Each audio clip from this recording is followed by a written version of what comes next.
Dear viewers, welcome back to our channel हर दिन की बात। उम्मीद है आप सभी खैरियत से होंगे। आप में से बहुत सारे कैंडिडेट्स जिन्होंने पीजी नॉन सीयूईटी के लिए कलस्टर यूनिवर्सिटी में अप्लाई किया था, वेट कर रहे थे कि नेक्स्ट सिलेक्शन लिस्ट कब आएगा। तो आप सभी के लिए एक इम्पॉर्टेंट अपडेट है कि सिलेक्शन नोटिफिकेशन नंबर 7 आ गई है। जिन सब्जेक्ट्स में वैकेंट सीट्स रह गई थी उनका सिलेक्शन लिस्ट आ गया है। तो इस वीडियो में हम डिटेल में डिस्कस करेंगे कि किस किस सब्जेक्ट में सिलेक्शन लिस्ट आया है, कौन कौन से कैंडिडेट सेलेक्ट हो गए हैं, वो कैसे अपना नाम लिस्ट में चेक कर सकते हैं और क्या फॉर्मेलिटीज़ रहेंगी एडमिशन के लिए। तो इस सभी के रिगार्डिंग कंप्लीट जानकारी पाने के लिए वीडियो को एंड तक ज़रूर देखें। और अगर आप हमारी चैनल पे नए हैं या अभी तक हमारी चैनल को सब्सक्राइब नहीं किया है तो रेगुलर अपडेट्स पाने के लिए हर दिन की बात को सब्सक्राइब करना ना भूलें। Let us start. सबसे पहले बात करते हैं कि कलस्टर यूनिवर्सिटी ने रिसेंटली एक नोटिफिकेशन निकाली है, सिलेक्शन नोटिफिकेशन नंबर 7, जिसमें उन्होंने PG programs non CUET session 2024-25 के लिए जिन सब्जेक्ट्स में वैकेंट सीट्स रह गई थी उनका सिलेक्शन लिस्ट डिक्लेयर किया है। तो अगर आप भी सिलेक्शन का वेट कर रहे थे, अगर आपने भी अप्लाई किया था कलस्टर यूनिवर्सिटी में पीजी नॉन सीयूईटी में, तो ये वीडियो आपके लिए है। सबसे पहले जानते हैं कि जो सेलेक्टेड कैंडिडेट्स हैं उनके लिए क्या इंपॉर्टेंट डेट्स रहने वाले हैं, उनके लिए क्या फॉर्मेलिटीज़ रहने वाली हैं, और उसके बाद चेक करेंगे सिलेक्शन लिस्ट किस किस सब्जेक्ट का आया है और कौन कौन से कैंडिडेट्स सेलेक्ट हुए हैं।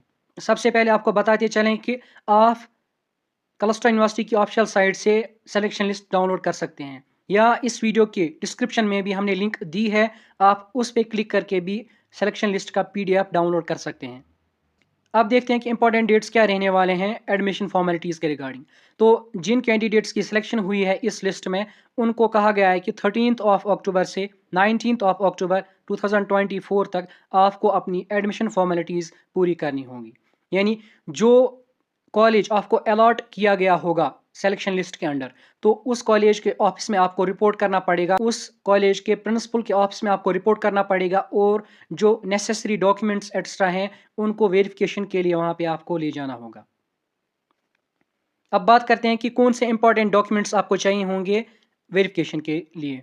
सबसे पहला इंपॉर्टेंट डॉक्यूमेंट जो आपको चाहिए होगा वेरिफिकेशन के लिए वो है आपकी ग्रेजुएशन की मार्क्स सर्टिफिकेट, यानी आपकी ग्रेजुएशन का जो मार्क्स कार्ड है वो आपको चाहिए होगा। उसके बाद आपको कॉलेज लीविंग सर्टिफिकेट जो आपको अपने रेस्पेक्टिव कॉलेज से मिलेगी। इसके बाद आपकी जो कैरेक्टर सर्टिफिकेट ये भी आपको अपने रेस्पेक्टिव कॉलेज से ही मिलेगी। उसके बाद self attested photocopy of secondary school examination, 10th की जो बोर्ड सर्टिफिकेट आपके पास डेट ऑफ बर्थ प्रूफ है वो भी आपको चाहिए होगा age proof of date of birth. उसके बाद है माइग्रेशन सर्टिफिकेट। अगर आप कलस्टर यूनिवर्सिटी के अलावा किसी और कॉलेज से, जैसा कि कोई कॉलेज यूनिवर्सिटी ऑफ कश्मीर के अंडर आता था, उस कॉलेज से आपने ग्रेजुएशन की है तो आपको वहाँ से माइग्रेशन सर्टिफिकेट लानी होगी। तो अगर कोई बंदा ऑलरेडी कलस्टर यूनिवर्सिटी में ही इनरोल था तो उनको माइग्रेशन सर्टिफिकेट की कोई ज़रूरत नहीं है। इसके अलावा आपको इन डॉक्यूमेंट्स के साथ साथ अपनी फ़ी पेमेंट भी करनी होगी। फ़ी पेमेंट्स के रिगार्डिंग डिटेल्स देखने के लिए आप कलस्टर यूनिवर्सिटी के ऑफिशियल साइट विजिट कर सकते हैं। वहाँ पे आपको पूरी डिटेल्स मिल जाएंगी फ़ी के रिगार्डिंग। जो कैंडिडेट्स रिजर्व्ड कैटेगरी के तहत सेलेक्ट हुए हैं उनको अपनी रिजर्व्ड कैटेगरी भी शो करनी होगी। अब देखते हैं कि किस किस सब्जेक्ट में सिलेक्शन लिस्ट आ चुका है। सबसे पहले PGIT में, इसमें एक कैंडिडेट की सिलेक्शन हो गई है। उसके बाद है PG फिजिक्स। PG फिजिक्स में 5 कैंडिडेट्स को सेलेक्ट किया गया है। आपने अगर PG फिजिक्स के लिए अप्लाई किया था आप इसमें अपना नाम चेक कर सकते हैं। अपने नाम के आगे आपको लास्ट में यहाँ पे कॉलेज अलॉटेड लिखा होगा। जैसे यहाँ पे PG फिजिक्स में जो पहला कैंडिडेट है या सभी कैंडिडेट है इनको SP कॉलेज अलॉट हुआ है, तो इनको SP कॉलेज में जो प्रिंसिपल को आपसे वहाँ पे रिपोर्ट करना होगा डॉक्यूमेंट के साथ और फ़ी के साथ, और डॉक्यूमेंट वेरिफिकेशन कराने के बाद उनको फ़ी पेमेंट करनी होगी। नेक्स्ट है PG जियोग्राफी।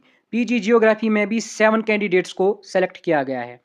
इन सभी को अमर सिंह कॉलेज अलॉट किया गया है। उसके बाद है PG इकोनॉमिक्स। PG इकोनॉमिक्स में 6 कैंडिडेट्स को सेलेक्ट किया गया है, इनको भी अमर सिंह कॉलेज अलॉट किया गया है। उसके बाद है PG एजुकेशन। PG एजुकेशन में 15 कैंडिडेट्स को सेलेक्ट किया गया है। उसके बाद नेक्स्ट है PG इंग्लिश। PG इंग्लिश में एक कैंडिडेट को सेलेक्ट किया गया है। उसके बाद है PG हिस्ट्री। PG हिस्ट्री में 7 कैंडिडेट्स को सेलेक्ट किया गया है। उसके बाद PG पॉलिटिकल साइंस में 7 कैंडिडेट्स को। उसके बाद PG बिजनेस एडमिनिस्ट्रेशन में 9 कैंडिडेट्स को, और PG कंप्यूटर एप्लीकेशंस में 7 कैंडिडेट्स को सेलेक्ट किया गया है। तो ये थे कुछ सब्जेक्ट्स जिनका सिलेक्शन लिस्ट आ चुका है। इन सब्जेक्ट्स में ऑलरेडी कुछ सिलेक्शन लिस्ट्स आ चुके थे पहले ही, और उनमें कुछ सीट्स वैकेंट रह गई थी, तभी इन सब्जेक्ट्स के लिए नए सिलेक्शन लिस्ट का अनाउंसमेंट किया गया है। अगर आप इस सिलेक्शन लिस्ट में किसी सब्जेक्ट में जिसमें आपने अप्लाई किया हो फॉल करते हैं, तो आपको 13 अक्टूबर से 19 अक्टूबर तक एडमिशन फॉर्मेलिटीज़ के लिए रेस्पेक्टिव कॉलेज में रिपोर्ट करना पड़ेगा। आज के वीडियो में इतना ही। आगे भी रेगुलर अपडेट्स पाने के लिए हर दिन की बात को सब्सक्राइब करना ना भूलें। Thank you. Have a great day.